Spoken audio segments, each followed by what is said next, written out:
Now to the movie watch. How many times did I look at my watch during your movie this week? Let's dance with Cha-Cha Real Smooth. Do you two dance? We're not feeling it right now. How about I bet you $300 I can get her on the dance floor? I will give you $1,000. I want you to take it to funky town. Written and directed by lead actor Cooper Raiff, Cha-Cha Real Smooth is a terrible name for a story of a young man that falls in love with an older woman played by Dakota Johnson. And he also makes really good friends with her autistic daughter. Now, Dakota Johnson's also the executive producer here. The film will keep your attention even though it's slow and very specific to the filmmaker's humor. Now, I liked the movie, but it was a great platform for a young filmmaker. And he is one to watch, even though he's a rookie and makes some rookie mistakes like a double ending. The name Cha-Cha Real Smooth, not so good. I looked at my watch 3 times, especially during that double ending. Now this gets a mild thumbs up for me because this movie has a lot of potential. Cha-Cha Real Smooth on Apple TV Plus, and Cooper Raiff, remember that name, Variety said they listed him in their list of directors to watch, and I agree. Adam, where are you at on this movie? I like him and what he can do. Probably more in this movie, but it's worth watching because you'll see what he does next. Lee, I strongly dislike this movie. And I did not look at my watch. I think that I took my watch off and I was ready to throw it at the television screen. The problem, but I'm a mature individual and I, of course, have control over my own emotions. I did not do that. But I just found that this Cooper Raiff character, and Cooper Raiff is clearly very taken with himself, and he kind of constructs an entire world here about how awesome he is and about how awesome everybody else in the universe thinks that he is, and I just didn't buy that he's that awesome a dude. And I found it to be extremely narcissistic. You're going in on Cooper Raiff here, man.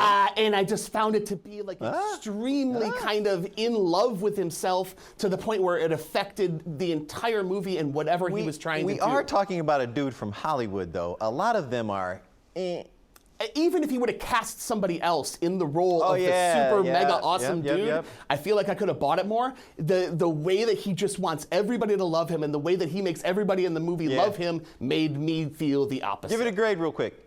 I gave it a C-, and I think I was being kind. Oh, see, I give it like a C+. So we're not far off. But we're miles away in what we thought about this guy. All right, man. Let's move on to the next one. And this one is based on a true story about the Phantom of the Open. Take a look.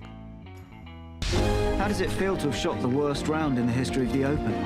Well, that's hard to tell. An English crane operator in a shipyard manages to gain entry to the British Open, qualifying in 1976. This is real. He shoots the worst round ever, making him a folk hero. Phantom of the Open stars Mark Rylance, Sally Hawken, in theaters only. Adam, 2 seconds on this one, up or down?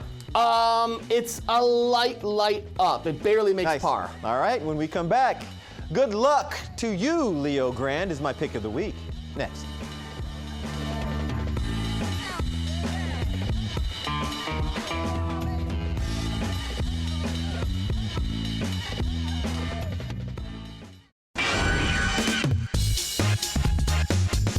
My pick of the week is not for the cheering, as my grandma used to say. It's rated R. It's Good Luck to You, Leo Grand. Emma Thompson plays this older retired school teacher that wants to fulfill some simple fantasies in a very pragmatic, once-in-a-lifetime way. But this is not for kids, like I said. Good Luck to You, Leo Grand is rated R. It's streaming on Hulu right now. And Adam, there's just something endearing about this movie, even though it's about an older woman who hires a younger man to make her fantasy come true. That's my pick of the week. What's yours? That's a great movie. Both Emma Thompson and Daryl McCormack, who's the lead actor, they're both really good. But my pick of the week, which would also be Leo Grand, but it's Jennifer Lopez's Halftime. It's on Netflix. It's a documentary about Jennifer Lopez, tied to her performance at halftime of the Super Bowl, but also kind of marking the midway point in her life and this extraordinary American success story that is Jennifer Lopez. Now, we don't go full behind the scenes. It's not like we see Ben Affleck drinking coffee at the morning table, eating a donut, but it gives you as much as you're going to get from Jennifer Lopez. I got a quick question for you, Adam. I got a quick question. A lot of people are saying, did she say Shakira? She didn't need Shakira in the halftime show. Did she even address that? Yeah, what she does is she talks about how angry she is with the NFL that she has to share the stage with anybody. And it's not against Shakira, not a knock on but Shakira. It's about the NFL. Like, she's why? Right.